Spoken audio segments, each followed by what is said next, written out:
Before the sun rose over Charleston's rooftops, the washhouse was already awake. Steam curled into the pre-dawn air like a living thing, slipping through the gaps in warped wooden boards and drifting toward the yard before dissolving into the damp morning. Inside, iron pots sat over low fires, their bellies blackened from years of heat. Water inside them trembled, shivered, then settled again, as if breathing. The laundress moved among them in silence, her bare feet memorizing the cool and hot patches of the packed earth floor. She had learned to walk without sound, to measure her steps by instinct, to listen to the hiss of water the way others listened for a clock. Fire and water ruled her days. She fed the flames with split wood until sparks leapt and snapped, then lifted buckets of water heavy enough to bend her spine. The iron rims bit into her palms. By the time she poured, her hands were numb, then burning, then numb again. This rhythm, carry, pour, stir, scrub, had replaced seasons in her mind. Summer and winter mattered less than whether the mistress wanted linens boiled twice or three times, whether collars were to be blinding white or merely clean, whether a mood would demand punishment disguised as instruction. The mistress believed cleanliness was a moral state. She spoke of it with the fervor of a preacher, declaring stains a sign of weakness, dirt a confession of failure. The laundress had learned early that a speck overlooked could cost her skin, so she boiled until the water roared and the steam stung her eyes. She stirred with a long wooden paddle, careful not to splash, careful not to slow. When the mistress visited the washhouse, she would stand close, her skirts brushing the damp air, pointing with a gloved finger to imagined imperfections. The laundress lowered her eyes and answered, "Yes, ma'am," because obedience was safer than truth. Heat shaped her body. Scars webbed her forearms where boiling water had kissed too long. Her shoulders were permanently rounded from lifting, her back a map of aches that never quite faded. Smoke lived in her lungs. Even when she slept, she breathed as if a fire smoldered somewhere inside her chest. The washhouse was a place of labor, but it was also a lesson. It taught her that suffering could be made routine, that cruelty could be folded into daily tasks until it seemed ordinary. Charleston beyond the yard was refined and bustling, proud of its manners and markets. Ladies walked shaded streets with parasols, discussing imported fabrics and sermons. Gentlemen spoke of commerce and order, but behind those tidy facades, in yards and kitchens and washhouses, heat did its work. It blistered hands, burned skin, and enforced silence. The city's beauty rested on unseen labor, and the laundress was one of its many quiet supports. She had a name once. It surfaced occasionally in dreams, carried by a voice she could no longer place. On the plantation where she had been born, it had meant something. Here, in the city, it was replaced by function. Laundress, girl, you. Names were unnecessary when bodies were counted by usefulness. The mistress's obsession with purity extended to people. She believed control kept the world clean. Disorder, she said, was a stain that spread if left alone. When she punished, she called it correction. When she humiliated, she called it instruction. She favored the washhouse for these lessons. Away from guests and neighbors, amid steam and iron, she could say what she liked and do what she pleased. The laundress learned to anticipate these visits by the sound of shoes on the yard's stones, by the way the air seemed to tighten before the door opened. On those days the work slowed, not because the laundress faltered, but because fear made every movement careful. The mistress would lean close to inspect a sheet, her perfume mixing unpleasantly with smoke. She would lecture about standards, about gratitude, about how fortunate the laundress was to have purpose. Sometimes she would order the water hotter, the pot fuller, the work faster, as if testing how much heat a human body could bear. The laundress absorbed these moments without outward reaction. Inside, however, they accumulated. Each insult layered itself atop the last. Each burn, each order, each reminder of her replaceability pressed inward, compacting into something dense and heavy. She did not name it. Naming things gave them shape, and shapes could frighten you. There were other women in the yard, cooks, maids, porters, each with their own burdens. They exchanged glances, small kindnesses, warnings whispered in passing. But the washhouse remained solitary. Heat discouraged conversation, steam swallowed words. The laundress worked alone most days, her thoughts her only company. She replayed fragments of memory while she stirred, a child's laugh, the smell of rain on red earth, a hymn sung softly at night. These memories were fragile, too much heat, and they threatened to vanish. She had learned to respect the power of boiling water. She knew how quickly it could betray a careless hand, how unforgiving it was of distraction. The iron pots did not care who you were. They responded only to fire. In that, they were honest. People, she thought, were far more dangerous. They pretended restraint while testing limits, feigned righteousness while inflicting harm.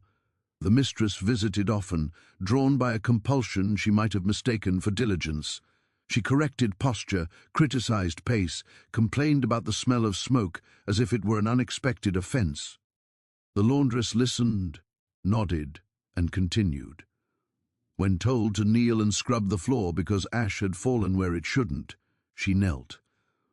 When told to reboil a load because it wasn't white enough, she reboiled. She learned to accept commands as weather, inevitable, impersonal, unavoidable. Yet something shifted slowly, like a change in pressure before a storm.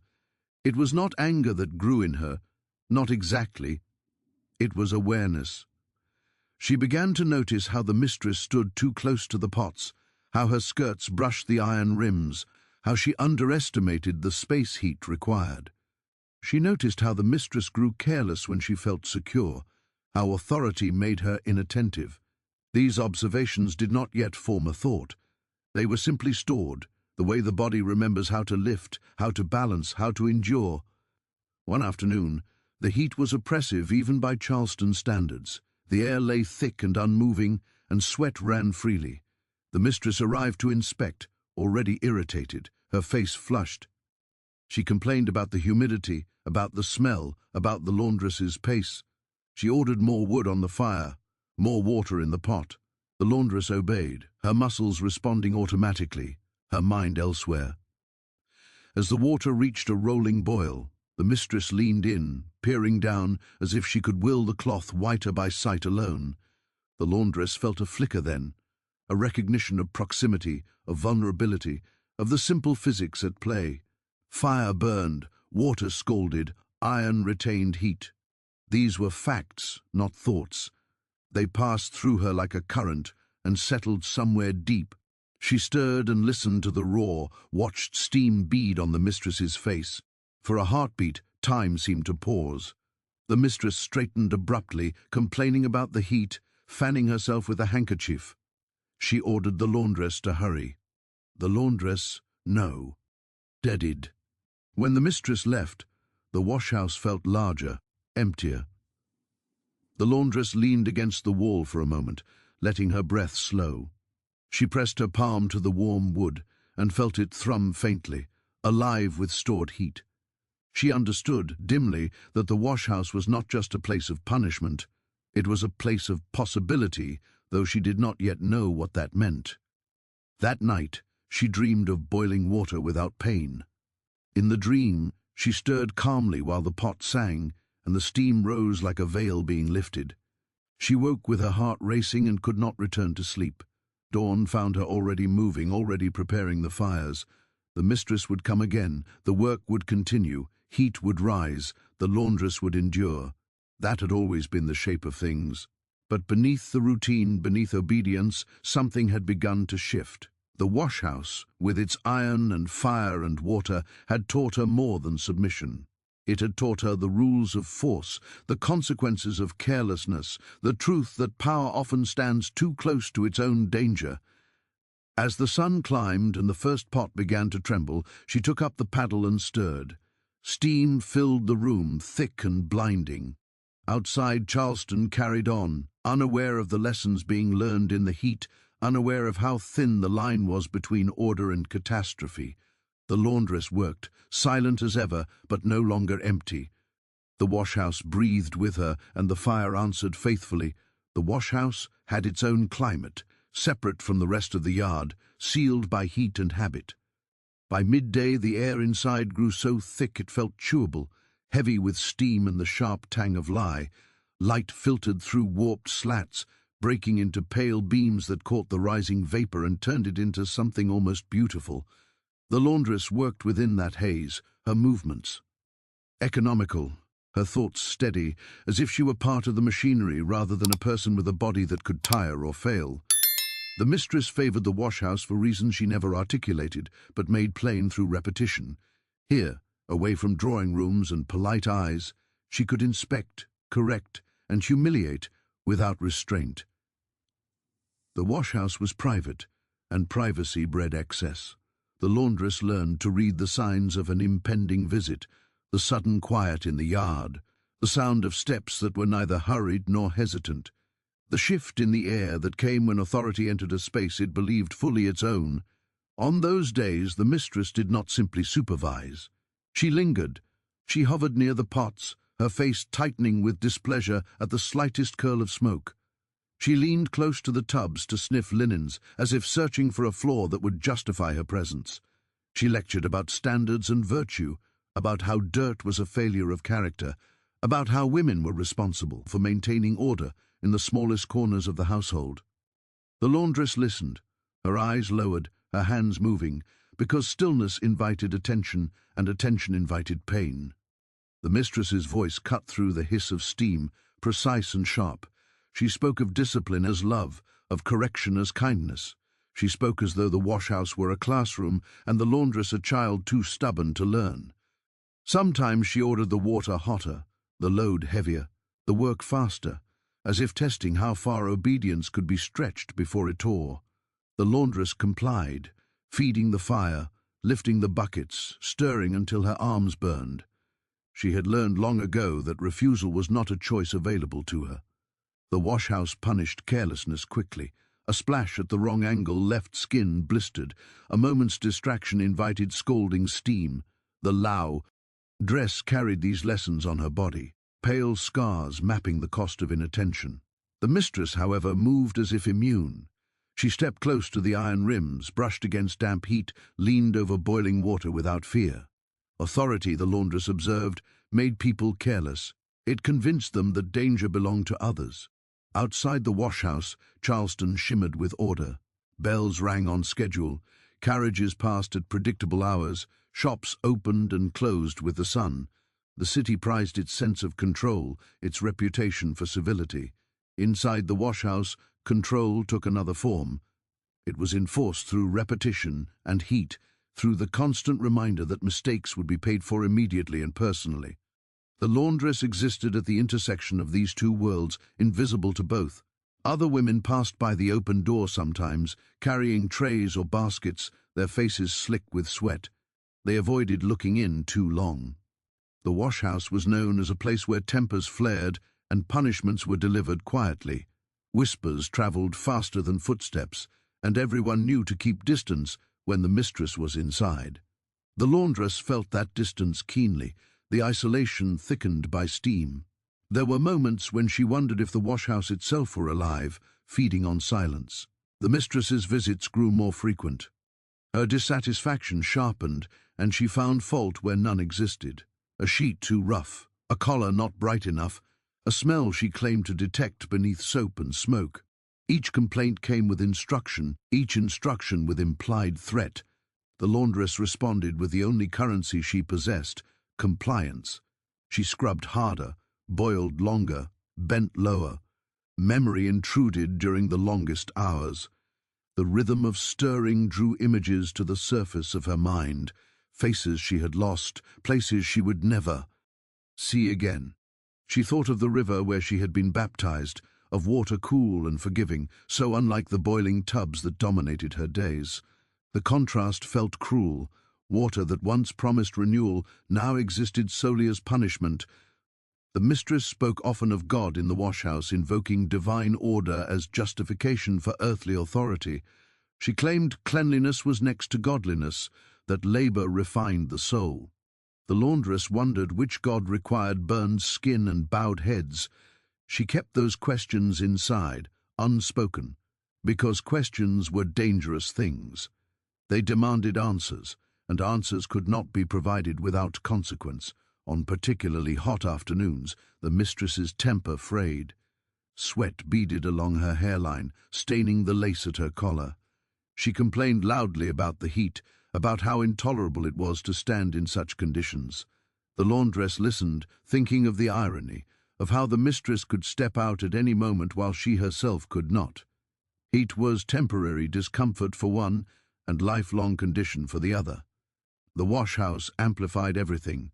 Voices sounded sharper, movements felt larger, emotions had nowhere to disperse. When the mistress snapped, the sound echoed off the walls, bouncing back as if to reinforce the command. The laundress learned to anticipate these moments, to sense when irritation would tip into cruelty.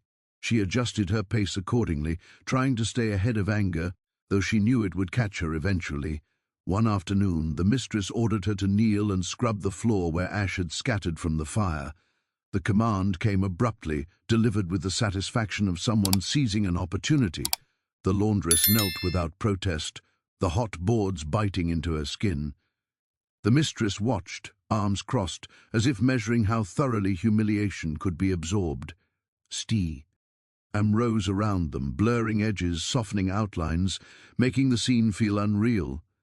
As she scrubbed, the laundress felt something unfamiliar beneath the routine shame. It was not defiance, it was recognition.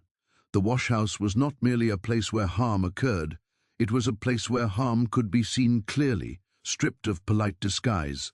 Here, there were no guests to impress, no sermons to perform, there was only power and its exercise. She noticed again how close the mistress stood to the pots, how she leaned forward when lecturing, how she underestimated the space required for safety. These details accumulated unremarked, like tools laid out on a table. The laundress did not pick them up. She did not plan. She simply observed, storing facts the way she stored pain, quietly, carefully. When the mistress finally left, the washhouse exhaled. The laundress rose slowly, joints protesting, and returned to the tubs. Her hands moved automatically, but her mind lingered on the moment just past. She felt a strange clarity, as if a lens had shifted. The washhouse was no longer only a site of fear. It was a place governed by rules as strict as any sermon. Heat burns, water scalds, iron holds warmth long after the fire dies. These were truths no authority could deny. Days blurred together, each one reinforcing the last. The mistress's inspections grew harsher, her proximity closer. The laundress grew more adept at reading moods, at predicting movements. She learned when to step aside, when to hold steady, when to keep stirring, and when to pause. Survival required precision, and precision sharpened attention. The city outside continued to praise order and decorum. Inside the washhouse, the illusion of control rested on fragile assumptions. That obedience would be endless, that fear would suffice, that those who labored in heat would never notice how it worked. One evening, as the fires died down and the last pot was covered, the laundress lingered. She placed her palm against the iron, feeling the warmth still radiating, patient and persistent. Heat did not disappear simply because the flames were gone. It remained, stored and waiting. She withdrew her hand and flexed her fingers, watching steam curl into nothingness. She understood then that the washhouse had taught her more than endurance. It had taught her how quickly conditions could change, how authority relied on routines remaining unchallenged. It had shown her that danger was not chaotic. It followed laws, predictable and indifferent. Anyone who forgot that did so at their own risk. The mistress would return. She always did. The work would continue. The fires would be lit again. The laundress would comply, as she always had. But the washhouse was no longer just a place of fear. It had become a place of knowledge. And knowledge, once acquired, did not evaporate with the steam. By the time autumn crept into Charleston, the washhouse had absorbed the season without relief. The air outside cooled slightly, but inside the heat remained constant, sealed by brick, iron, and habit. The laundress noticed the change only in the way steam condensed faster on the walls, dripping back down in thin trails that traced old scorch marks. The work continued as it always had, indifferent to weather, indifferent to the quiet shifts taking place beyond the yard. The mistress had grown restless in recent weeks. Her visits came not only during inspection hours but at odd moments, as if she needed reassurance that order still bent to her will. She arrived sometimes in the early morning, before the city fully woke, her expression sharp with unresolved irritation. Other times, she came late in the afternoon, when the heat of the day had settled into everything and patience wore thin. Each errands carried the same purpose: to remind, to assert, to correct. Her fixation on the laundress deepened. She scrutinized every movement, every fold of cloth, every breath drawn too loudly. She questioned methods she herself had dictated months earlier, accusing the laundress of carelessness or laziness, with a certainty that brooked no reply. The laundress accepted these accusations without visible reaction, though each one landed like a weight added to an already strained spine. The washhouse magnified the mistress's moods. Her voice echoed sharply off the walls, amplified by steam. When she spoke of cleanliness, of virtue, of obedience, her words seemed to hang in the air long after she finished, mingling with smoke. The laundress listened, eyes lowered, stirring the pots, feeding the fire. She had learned to let words pass through her like heat through iron, felt but not absorbed. Yet inside something continued to harden. Not anger, not yet. It was resolve without shape, a quiet certainty that the world inside the washhouse obeyed different laws than the world the mistress imagined herself to command. The laundress had come to understand the space intimately. She knew how long it took water to reach a full boil, how quickly a pot could tip if nudged at the wrong angle, how steam could blind a person in seconds. These were not abstract observations, they were lessons carved into muscle memory. The mistress, by contrast, remained careless. Authority insulated her from caution. She leaned too close to the tubs when lecturing, stepped over wet boards without watching her footing, brushed against iron rims without noticing how long they retained heat. She trusted that nothing in the washhouse could turn against her. Trust, the laundress knew, was a luxury. One afternoon, the mistress ordered the laundress to reboil an entire load because a napkin displeased her. The command came after hours of labor, delivered with a tone that suggested punishment rather than necessity. The laundress nodded and complied, lifting the heavy cloth back into the pot. Her arms trembled, but she steadied them. The mistress watched closely, her eyes sharp, as if searching for hesitation she could seize upon. As the water roared back to life, the mistress stepped nearer, continuing her lecture. She spoke of standards slipping, of servants growing complacent, of the need for constant vigilance. Her words blurred into a familiar cadence. The laundress focused instead on the sound of the boil, the way bubbles broke the surface in uneven patterns. She noticed how steam rolled upward, thick and white, obscuring vision. She noticed how the mistress wiped sweat from her brow, irritation flickering across her face. For a moment, the washhouse felt suspended, caught between noise and silence. The laundress felt a pulse of clarity, sharp and unexpected. The mistress's presence, her proximity to danger, her assumption of safety, all of it aligned in a way that made the space feel suddenly charged. The laundress did nothing. She stirred, adjusted the fire, and waited. When the mistress finally left, displeasure unresolved, the laundress remained by the pot long after the order had been fulfilled. She watched the steam thin and drift away, the water settling into a quieter simmer. She felt the echo of the moment linger, like heat stored in iron. In the evenings, when the fires were extinguished and the yard grew quiet, the laundress found herself thinking about the washhouse in new ways. She traced its layout in her mind, the placement of pots and tubs, the narrow paths between them. She recalled how shadows fell at different times of day, how light filtered through the slats. These thoughts were not plans. They were awareness, sharpened by necessity.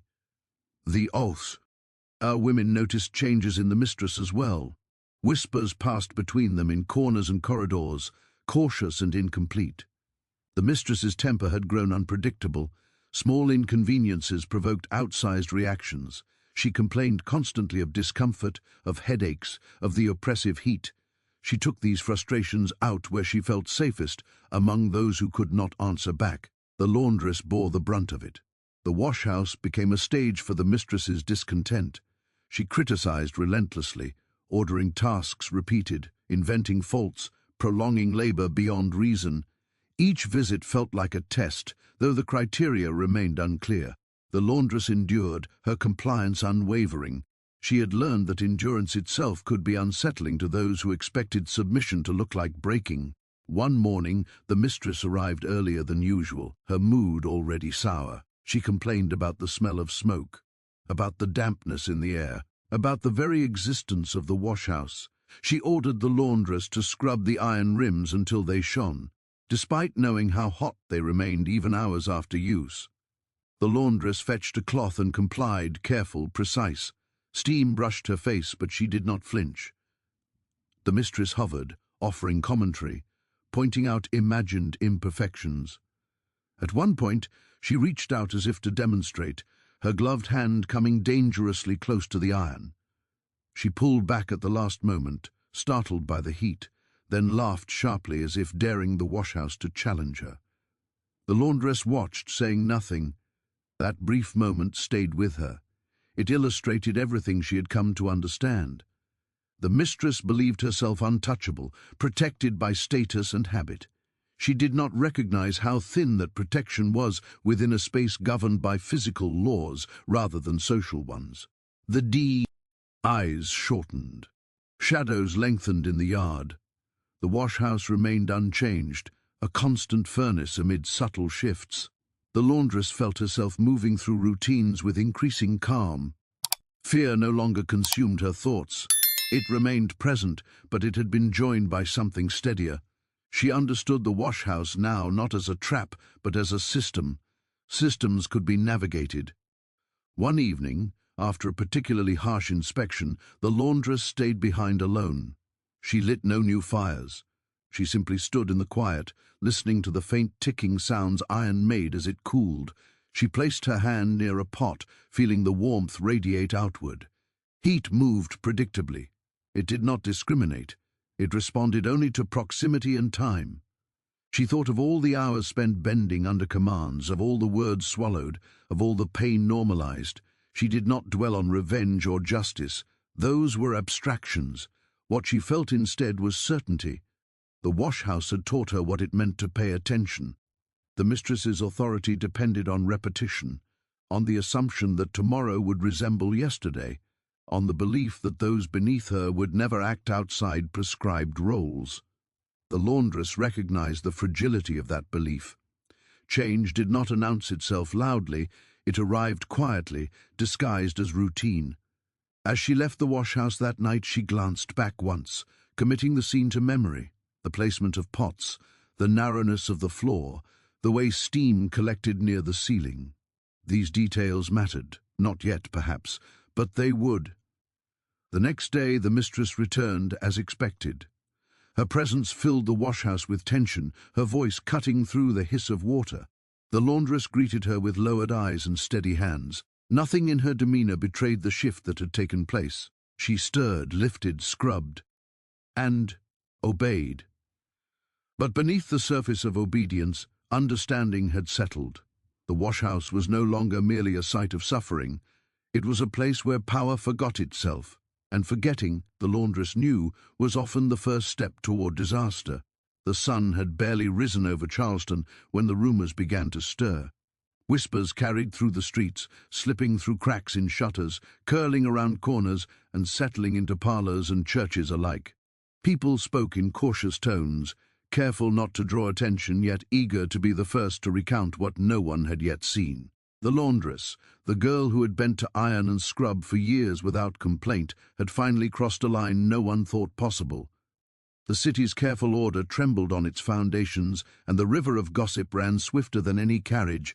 By mid-morning, the plantation yard was already tense.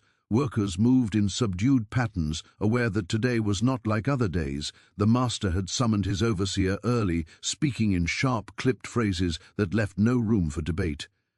He inspected every corner of the house, every surface, every servant, searching for signs of disorder that might explain the unthinkable. But there were none. The water in the wash-house had long cooled, the pots were empty, the steam that once rose like a living thing had vanished. Only silence remained to mark the space of the laundress's actions. When the sheriff arrived, Charleston seemed to hold its breath. The law moved swiftly in this case, as if eager to reassure the city that control had not entirely slipped. Deputies accompanied him, armed and solemn, their eyes scanning the grounds and the faces of those who lingered. The laundress was found where she had spent the previous hours, alone in the small storage room near the kitchen. She did not resist when they entered. She did not plead. Her expression was calm, almost resigned, a mask that revealed nothing of the storm she carried inside. The walk to the town jail was measured and deliberate. Citizens lined the streets, drawn by curiosity and fear. Mothers clutched children closer. Shopkeepers paused mid-transaction. Neighbors whispered prayers to a god who had seemed absent for too long. The laundress walked among them like a shadow, her hands bound, her head held steady. No one could reconcile the small, quiet woman with the terror that had swept the plantation. They whispered about madness, about curses, about an act too unnatural to comprehend. They could not or would not see the years of labor, the relentless oppression, the small cruelties that had built one moment into the catastrophe they now condemned. Inside the jail, the laundress was placed in a cell with cold stone walls and an iron door. The air was damp, heavy with the scent of sweat, fear, and mildew. For the first time, she was truly alone. No fire to feed, no tubs to stir, no mistress to supervise. Only the echo of footsteps in the corridor, the murmur of voices from distant cells, and the weight of her own thoughts. She sat on the hard floor, letting her body settle, her mind sifting through the events that had led to this place. Preachers came to her cell first, offering salvation for a soul they assumed damned. They spoke of forgiveness, of confession, of the cleansing power of repentance. She listened politely, answering only when pressed, her voice measured and soft. She did not argue theology. She did not seek mercy. She knew that the language they wielded was a tool to contain her, to render the incomprehensible acceptable to polite society. She let their words wash over her, noting the patterns, the assumptions, the unsaid expectations. The trial arrived quickly. It was more ceremony than justice, a display meant to restore order to a shaken city. Witnesses testified about her demeanor, her quiet nature, her years of unassuming labor. They recounted the morning of the act in fragmented, terrified language, their descriptions punctuated with shivers and gasps. The master testified last, his grief raw and unmasked. He spoke of innocence lost, of laughter silenced, of the unthinkable breach of trust. His voice shook the courtroom, and yet the narrative demanded her guilt before a word of defense could be considered. The laundress did not deny what happened. She did not explain, nor did she cry, nor did she bow her head. Her silence was interpreted as evidence of evil rather than an assertion of understanding. She carried herself with a stillness that unnerved the court, a calm that contrasted sharply with the chaos she had left behind. In that quiet, there was an assertion that life had led to this moment inexorably, and that the fault was larger than a single person. The verdict was inevitable. The city demanded it, the law required it, the social order insisted upon it. Judgment came swiftly, formal and public. She was led from the jail under armed guard, through streets lined with citizens whose eyes searched for horror, whose minds sought confirmation that the world remained ordered. The procession moved toward the square where punishment would be executed, a spectacle intended to reassure the masses that control had been restored. The day was hot and clear. Charleston's streets seemed unreal in their brightness, the sun casting long shadows across cobblestones that had witnessed countless parades of authority. Citizens whispered and prayed, muttered curses, and gestured discreetly toward the laundress as she passed. Children were pulled aside, elders shook heads in solemn agreement that sin could not go unpunished. The laundress walked steadily, her gaze focused forward, unbroken by the stares or the murmurs. She had long ago learned that the eyes of others were irrelevant to survival, and now they were irrelevant to judgment. As she reached the square, the crowd parted slightly, a ring forming for the ceremony. Officials arranged themselves with careful precision, as if choreography could impose meaning on what had already occurred. The laundress was positioned in the center, a figure both small and immense in the eyes of the spectators. The moment demanded attention, demanded narrative, demanded that blame be seen in a single body. She stood quietly, letting the world speak for her, letting the city's assumptions fill the space around her. The punishment, when it came, was executed according to law, clean and formal. The crowd gasped, murmured, shifted uneasily. Some wept, some crossed themselves, some stared with morbid curiosity. The laundress bore the weight of it without complaint, her face unreadable, her mind distant. She understood, perhaps more than anyone else, that the act itself had changed everything but could not undo what had built over years. Silent suffering, relentless labor, the unyielding heat of iron and fire. When it was over, the crowd dispersed slowly, lingering in corners to share fragments, to soften or embellish the story according to temperament. Charleston's order, fragile and anxious, felt temporarily restored. Politeness and structure returned to the streets. The square emptied, leaving behind only the echoes of fear, judgment, and human curiosity. The plantation did not recover. The master's wife withdrew, retreating into pious isolation. The house echoed with absence, the halls speaking only in whispers and dust. Servants carried on with work, but the weight of the event lingered, manifesting in hesitant glances, lowered voices, and stories told incompletely. Charleston society, proud of its civility, did know. T paused to examine its complicity. It remembered only the shock, the spectacle, the public moment of horror, while ignoring the slow, grinding cruelty that had made it inevitable. Among the enslaved community, the laundress's act became legend, not spoken openly in polite circles, not recorded in newspapers, but remembered in murmurs, in warnings, in the careful way other laundresses approached the river or the washhouse. She was neither demonized nor glorified. She became a symbol, a warning of the breaking point, a reminder that endurance had limits, even when the world demanded it continue indefinitely. The story carried moral weight that the city itself refused to acknowledge, preserved in small gestures, fleeting glances, and quiet references in kitchens and yards. Years passed, and new families moved onto the plantation. New sermons were preached, new routines established. The river outside the yard continued its relentless flow, indifferent to law, human grief, or ceremony. The washhouse, the site of unbearable labor and inevitable rupture, decayed slowly, its iron scorched and its wood blackened. The memory of what occurred there persisted, not in official records, but in the rhythm of domestic life and the whispered cautionary tales passed down from generation to generation. History did not remember the laundress by name. It remembered the act, stripped of context, polished into cautionary simplicity. The pain that had accumulated over years, the burns, the humiliations, the relentless labor, those faded into shadows. What remained was a story sanitized for consumption, a tale of immediate shock and public reckoning, stripped of its human complexity. Yet the river remembered.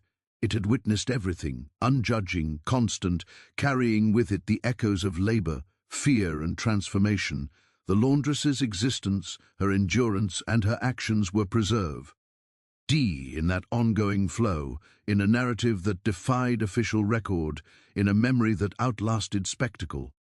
The washhouse, silent now, held its own truth in the heat retained in iron and stone. The city, proud and ordered, ignored that truth at its peril. The laundress's final days in Charleston were measured, deliberate, and solitary. She remained calm under observation, quiet when questioned, unyielding in presence. Authorities found her behavior both unnerving and incomprehensible. She did not plead for mercy, she did not explain, she did not cry. She was a figure of discipline, of endurance, of inevitability. The world demanded an explanation, and she offered only her stillness. In that quiet, there was a power no law could touch. The act itself, while officially punished, remained larger than any single moment. It spoke to systemic cruelty, to the grinding weight of labor and oppression, to the hazards of authority unchecked by empathy. It revealed the fragility of control, the unreliability of obedience, the dangerous potential simmering beneath surfaces polished by fear and expectation. Those who lived through it were changed, marked invisibly by the knowledge that even the smallest individual could become an agent of irreversible transformation. Time passed, and the city continued its routines, oblivious to deeper lessons. The laundress became a ghost, remembered in whispers and shadowed corners, her story preserved in fragments, in cautious tales, in the lingering knowledge that endurance, however disciplined, has a limit. Those who ignored that truth did so at their peril, for the quiet, unnoticed labor that shapes society carries power the visible world cannot always control. In the end, the washhouse remained, iron and stone, scorched and worn, silent but watchful. The river outside flowed unceasingly, a witness to endurance, cruelty, and inevitability. History recorded only fragments, but the lessons remained in the places where authority faltered, in the spaces where labor and suffering intersected, in the quiet truths too uncomfortable to be fully acknowledged. The story of the Laundress of Charleston is a stark reminder of how oppression and cruelty can shape lives into quiet, simmering storms. Her act was not born from simple malice, but from years of enforced labor, humiliation, and invisibility. History often remembers the dramatic moment, the explosion of violence, but erases the conditions that made it inevitable. In the narrow, steamy walls of the washhouse, the intersections of power, endurance, and human desperation converged, revealing truths that polite society refused to acknowledge. It is a story of resilience, of the fragile balance between authority and vulnerability, and of the hidden costs of systems that treat people as tools rather than human beings. Though time may obscure names and details, the lessons endure, echoing in spaces where oppression once held sway, reminding us that suffering ignored for years can erupt in ways no one can fully contain. Thank you for watching Buried Stories, where we uncover the hidden truths and dark corners of history that the textbooks leave out. If this story moved you, please like this video, subscribe to our channel, leave a comment sharing your thoughts, and share it with friends and family who are fascinated by untold history. Stay connected with us and reach out if you know of another story that deserves to be told. We are dedicated to bringing the past to light, one buried story at a time. History is more than dates and names. It's the lives, choices, and struggles of those who came before us, and here we make sure their voices are never forgotten.